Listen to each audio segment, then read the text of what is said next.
মধ্যে এসেছে, কেউ যদি আল্লাহ তাআলার এই 99টি গুণবাচক নাম মুখস্থ করতে পারে, সিনার মধ্যে, জেহেনের মধ্যে, মুখস্থ শক্তির মধ্যে রেখে দিতে পারে, তাহলে আল্লাহ তাআলা তার জন্য জান্নাতকে অবধারিত করে দেয়।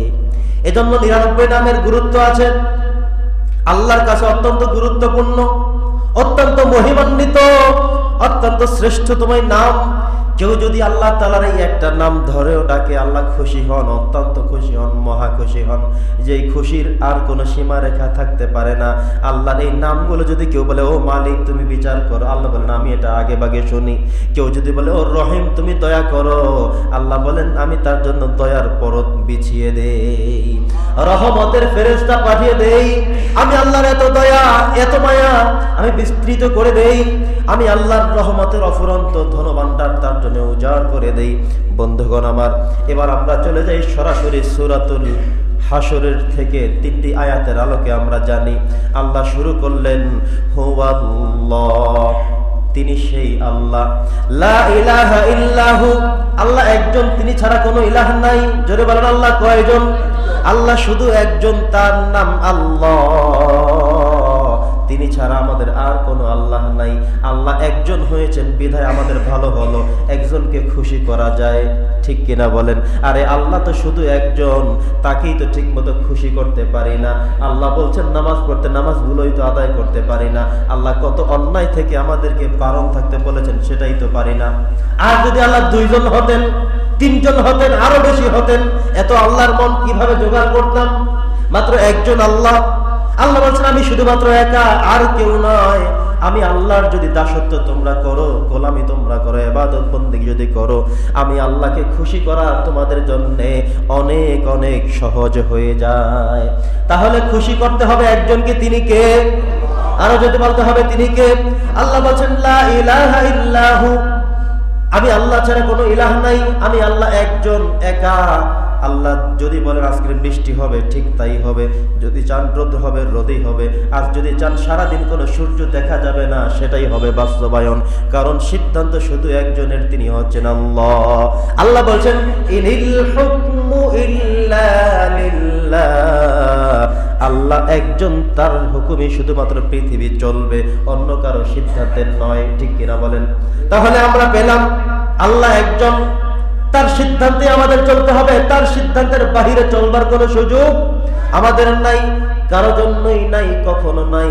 আল্লাহ তো শুধু একজন। দেখেন, একজন হওয়া সত্ত্বেও নামাজ ফরজ করে দিলেন, রোজা ফরজ করে দিলেন, হালাল হারাম বুঝিয়ে দিলেন, তবুও এক আল্লাহকে আমরা সন্তুষ্ট খুশি করতে পারি না, কত ভুল হয়ে যায়। আল্লাহ বলেন আমি তো একা, এরপরে আমার কাছে চলে আসো, ক্ষমা চাও, ক্ষমা করতে পারি শুধুমাত্র আমি। পড়েন না সুবহানাল্লাহ।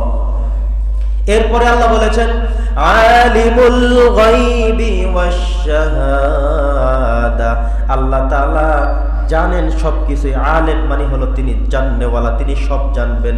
ওয়াশ শাহাদাতি গায়ব, ওয়াশ শাহাদাত, গায়ব মানে হলো অদৃশ্য, গোপন। এই পৃথিবীতে যত গোপন আছে সব গোপন জানেন কে?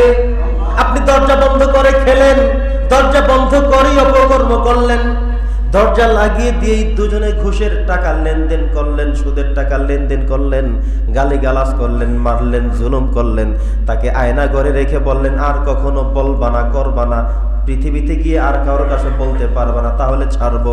তিনি ভয়ে আর বলেন না। তবে যত কিছুই করেছেন সবগুলো দেখেছেন কে? আল্লাহ বলেছেন আমি সবকিছু দেখি।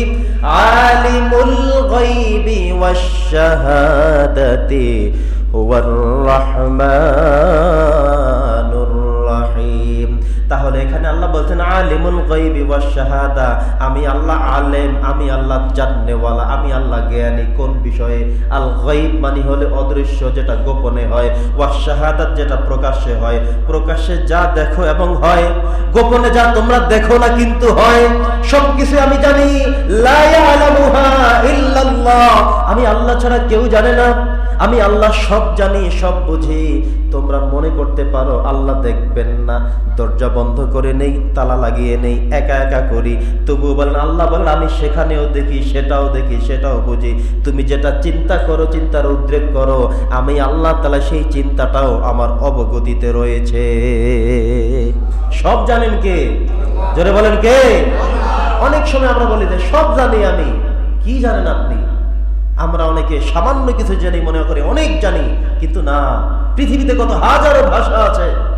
আপনি হয়তো সৌদি আরব গেলে তাদের আরবিটাই বোঝেন না, ইংল্যান্ডে গেলে ইংলিশটাই বোঝেন না, কখনো ভারত গেলে তাদের হিন্দি কথাই বোঝেন না। আরে ভারত, পাকিস্তান, সৌদি আরব, ইংল্যান্ড তো দূরের কথা, এখান থেকে চট্টগ্রাম গেলেই তো কথা বোঝা যায় না। আমি এক বছর আল্লাহর রাসূল হুজুরের সাথে গেলাম, তো ওনারা হুজুরের সাথে আমাকে দেখে যাই জিজ্ঞাসা করেন, ভালো মন্দ আমি কিচ্ছু বুঝি না। এখন ওনারা আমাকে প্রশ্ন করেন আর হুজুর আমাকে বলে দেয় যে তোমার নাম কি জিজ্ঞাসা করতেছে, তুমি পড়ো কোথায়, বাড়ি কোথায়, এগুলো জিজ্ঞাসা করে। কিচ্ছু বুঝি নাই। যতজন জিজ্ঞাসা করছে, পরে নিজে একটু লুকিয়ে লুকিয়ে থাকার চেষ্টা করলাম। 3-4 দিন ছিলাম। তো এখান থেকে চট্টগ্রাম গেলেই কথা বুঝবেন না, অন্য দেশ তো পরের কথা, কিন্তু এই চট্টগ্রামের ভাষায় যদি কেউ আল্লাহকে ডাকে, আল্লাহ কি বুঝবেন না?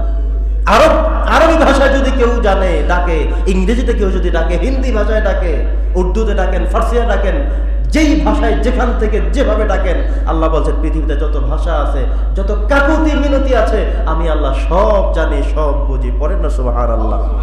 বন্ধুগণ আমার, আল্লাহ তাআলার এমন হয় না আপনি দুঃখ করিয়ে একটা কথা বললেন, আস্তে আস্তেই বললেন, মনে কষ্টই পেলেন।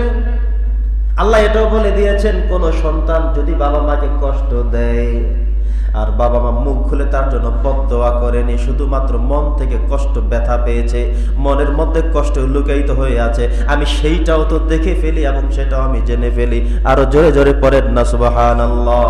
আল্লাহ সাথে সাথে অ্যাকশন করে দেন যে বাবা মাকে কষ্ট দিয়েছো, উফ মাত্র বলেছে, এটা কেন হলো, কেন বললো, সাথে সাথেই আল্লাহ অ্যাকশন নিয়ে নেন, শাস্তি দিয়ে দেন। তাহলে বোঝা গেল কে কোন দেশ থেকে বলল, কে কিভাবে বলল। আল্লাহ বলেন সমস্ত প্রকাশ্য গোপন বাতিল জাহের যা আছে, আমি আল্লাহ তাআলা সবকিছু জানি, আমার নাম আল্লাহ।